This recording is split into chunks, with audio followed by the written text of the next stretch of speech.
Okay, no? Welcome again to another video. This is Attorney Elmer Lucero. So, dahil may update na itong kaso ni Dr. Eggy Agbayani, no? So, balikan lang natin kung ano ba yung nangyari sa kasong ito, no, ni Dr. Eggy, no, para makapag-komento tayo. So, panoorin natin yung video ng GMA News, no, GMA Integrated News, no, sa kaso ni Dr. Eggy Agbayani, tapos magko-comment tayo along the way. Okay? So, simulan natin. Inihiling ng ilang doktor ang judicial review sa kaso ng surgeon na si Dr. Benigno Agbayani. Pumano noong Oktubre si Dr. Agbayani na ikinulong matapos natulang guilty sa kasong isinampa ng pasyenteng nagka-impeksyon umano matapos operahan. Ang posibleng epekto raw sa ibang doktor, tinutukan ni John Consulta. May mga doktor raw ngayon na nangangamba dahil sa nangyari sa kasamahan nilang surgeon na si Dr. Benigno Agbayani. Noong Mayo, nakulong si Agbayani matapos makonvict sa kasong reckless imprudence resulting to serious physical injuries sa reklamo ng isang pasyente pagkalipas ng 5 buwan. Okay, so nakulong siya. No? Bakit siya nakulong? No. Not because dahil may kaso siya, kaya siya nakulong. It's because yung kanyang kaso, no, na inaharap, yung korte kung saan dinidinig yung kanyang kaso ay mayroon ng judgment of conviction na hindi naapila. Kaya naging final yung kanyang conviction. Kaya siya nakakulong. Okay, kasi kung ako yung magiging lawyer ni Dr. Eggy, no, bago maging final, no, pagkalabas ng desisyon ng Municipal Trial Court, no, kasi yun naman yung hukuman na nagdinig sa kaso ni Dr. Eggy, no, pagkalabas ng desisyon o judgment of conviction, no, i-appeal ko yan. Okay, or magfa-file ako ng motion for reconsideration or motion for new trial, no. So dapat i-file mo siya within 15 days from promulgation of judgment. So, dahil nakulong si Dr. Eggy sa kaso na ito, ibig sabihin, naging final yung kanyang conviction. Kumbaga, hindi nakapag-appeal. Yun ang ibig sabihin kaya siya nakulong. Okay, tuloy natin. So makabilang buhay siya sa loob ng pitan noong October 5, 2023. The Philippine Orthopedic Association is very alarmed of this development, you know, kasi knowing that a licensed and a trained surgeon, you know, will get convicted and get imprisoned for a seemingly common complication that we encounter. Ang kaso, nag-ugat ng idemanda siya ng abogadong pasyente na si Saul Hofileña Jr. na nagsabing lumala raw ang sakit niya at nagka-impeksyon pa matapos operahan ni Agbayani sa tuhod noong 2006. Sa statement na binigay ni Attorney Hofileña, sinabi nitong mula nung operahan siya noong January 2006, nagkaroon pa siya ng sunod-sunod na operasyon dahil sa impeksyon. 2 taon daw siyang nag-wheelchair at dumaan sa 3 taong rehabilitation. Hindi naman siya medical error, siya ay komplikasyon, no, na pwede talagang mangyari. No, from the reading of the case, no, hindi siya complication. Hindi siya complication. Kasi unsterilized, no, according to the witness, no, that was presented by the prosecutor or the prosecution, no, unsterilized yung ginamit, no, na mga equipment during the operation. Kaya nagkaroon ng infection. And a witness, no, an expert witness was presented during the hearing. Kaya hindi siya normal complication. Okay, tuloy natin. Nangyari sa lahat ng mga operasyon, no, na pwedeng magkaroon ng infection. So, Bago siya namatay, noong nakaraang buwan, sinabi ni Dr. Agbayani na gusto niyang ma-review ang kaso dahil wala raw siyang ginawang mali. Kaya gumugulong ngayon ang isang online petition para sa pagkasagawa ng judicial review sa kaso ni Dr. Agbayani. Maaari rin pong magkaroon ng mga taong magsamantala na pwede mo palang idemanda si Dr. XYZ. Pag may nangyaring ganyan, may iba po ang practice ng medicine sa Pilipinas. Pero sabi ng law professor na si Attorney Michael Chu ng UP College of Law, wala umanong na dapat ikatakot ang mga doktor. Hindi naman daw tinalakay kung bakit guilty si Dr. Agbayani sa kaso. Ang ipinunto ng desisyon ang abogado ng doktor na hindi sumunod sa mga deadline na itinakda ng korte para mag-apela at magsumite ng mga dokumento para patunayang di dapat makulong ang doktor. Ang naaalala ko na nasa desisyon, ang reason ay heavy workload ng abogado na increasingly hindi talaga ina-accept ng mga korte kasi lahat naman ng abogado ay madaming ginagawa. Okay, no? So, sa case na to, no, ni Dr. Eggy, so basically, hindi nakapag-file ng appeal or hindi nakapag-submit ng appeal yung lawyer ni Dr. Eggy. Kaya, naging final yung kanyang conviction. So, kagaya nung sinabi ni Prof, no, dito sa interview, ang naging dahilan kung bakit hindi nakapag-file ng appeal because of heavy workload. Heavy workload. So, hindi naman talaga, kumbaga nagkamali talaga yung lawyer dito.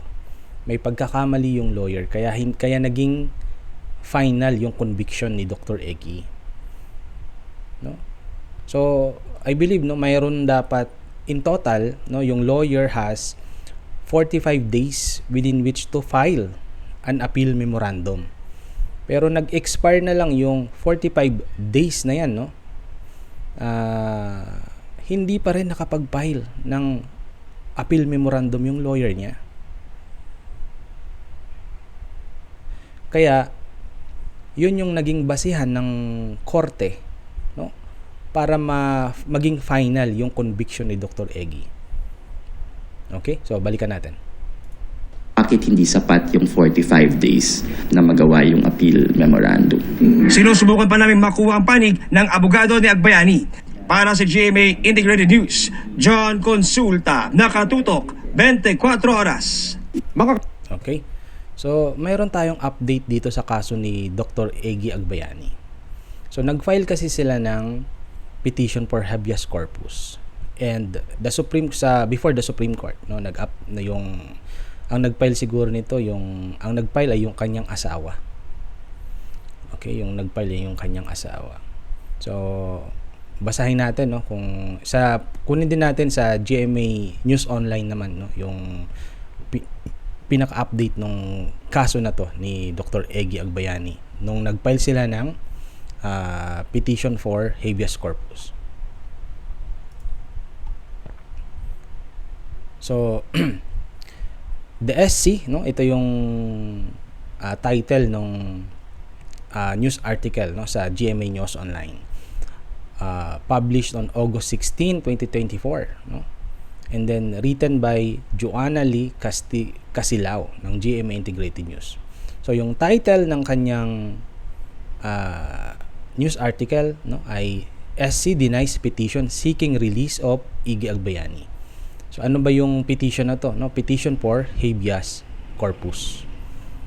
Okay, so dininay ito ng Supreme Court yung kanyang petition for habeas corpus because this is a wrong remedy according to the court. Okay, so basahin natin. So the Supreme Court on Friday said it has denied a petition for habeas corpus seeking the release of Dr. Eggy, no, the orthopedic surgeon who died while in detention in October 2023. In a statement, the court said it denied the petition filed by Angeli Acabani on behalf of Agbayani. Acabani was Agbayani's common-in-law spouse. Agbayani was placed in detention in May 2023 after a court convicted him of reckless imprudence resulting in serious physical injuries in a case filed by Saul Holafina Jr., one of his patients. In her petition, Acabani argued that Agbayani was deprived of his liberty without due process of law and under a void judgment that has not become final and executory. However, in dismissing the petition, the court said that habeas corpus is the wrong remedy. No? Mali yung legal remedy na ginamit. It noted that habeas corpus is a remedy for individuals illegally deprived of their liberty. So, pwede mo lang magamit ang petition for habeas corpus if you are illegally deprived of your liberty. In the case of Dr. Egi, Agbayani's case, his arrest and incarceration were the result of a process issued by a court or by virtue of a judgment or order of a court that has jurisdiction to issue the same. So, hindi illegal yung pagkakakulong kay Dr. Egi. Kasi it is a result, it was a result of a judicial process. So, mayroong valid judgment. So, may conviction nga siya. So, wrong yung remedy na ginamit ng petitioner dito. Okay? So, thus, Dr. Agbayani was rightfully held under custody for which the remedy of a habeas corpus cannot lie or cannot apply. Yun ang sinabi ng Korte Suprema. Aside from this, the court said that the filing of the petition before the SC violated the principle of hierarchy of courts. So, itong principle of hierarchy of courts, ito yung hindi ka pwedeng dumiretso sa Supreme Court. Kasi mayroon pang mga mas mabababang level courts na dadaanan ka dapat. So, dapat dumaan ka muna, hindi ka pwedeng dumiretso, dumaan ka muna sa RTC. Dumaan ka uli sa, after the RTC, dumaan ka ng CA or Court of Appeals. Hindi basta-bastang didiretso sa Supreme Court. Yan ang ibig sabihin ng principle of hierarchy of courts. The court also dismissed the petition for being moot and academic. Ibig sabihin, wala nang issue. Moot, ibig sabihin, hindi na siya an ongoing issue. Kumbaga, walang issue. Why? Because he is already dead. Si Dr. Egi, patay na si Dr. Egi. So, sino pa yung papakawalan mo sa kulungan? So, kaya ang sinabi ng Supreme Court dito is the petition is already moot and academic.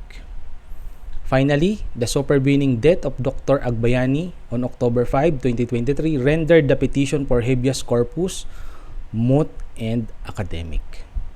Okay, this event precluded the court from further exercising its judicial power for lack of a justiciable controversy. So because of the death of Dr. Egi, wala nang